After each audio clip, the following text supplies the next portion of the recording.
И когда говорят о некому руководить всем этим процессом, ну, слушайте, у нас огромное количество людей, которые просто находятся на периферии общественного сознания.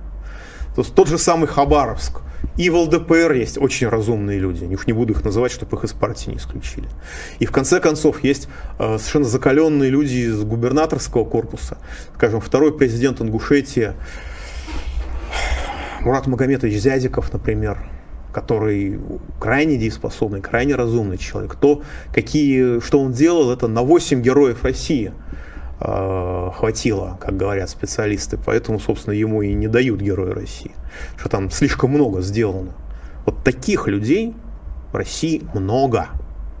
И тот, кто говорит, что как бы кадров нету, тот просто живет с плотно зажмуренными глазами.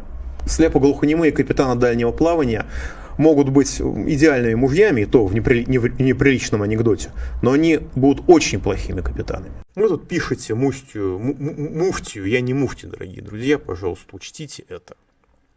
Пожалуйста, это учтите. Но действительно, у нас большая беда не в Чечне, у нас в соседней республике, в Ингушетии. Там происходит такое ощущение, что там произошла потеря управления вообще всем по тем новостям, которые идут потоком.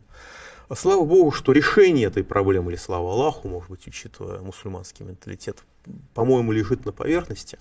Достаточно вернуть на руководство, так сказать, второго президента Ингушетии Мурата Магометовича Зязикова, который в несравнимо более тяжелых условиях, так сказать, нормализовал ситуацию и, если по-честному, то окончательно зафиксировал Ингушетию в составе России, благо там были разные поползновения.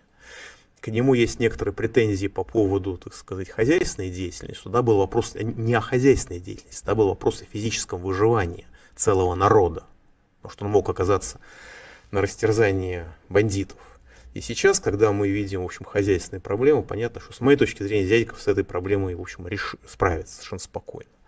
Но, вероятно, есть какие-то другие взгляды, поэтому идет и о росте преступлений на трассах за пределами населенных пунктов, рост в 3,5 раза, о хищениях энергии на 130 миллионов рублей совершенно в безумных объемах, из-за полного хаоса в сельскохозяйственной статистике, то град, то перевыполнение плана по сбору зерновых, как такое может быть. Уборка растет то в 3 раза, то в 1,5 раза, ну понятно, что так не бывает. Скорее всего, это моя гипотеза.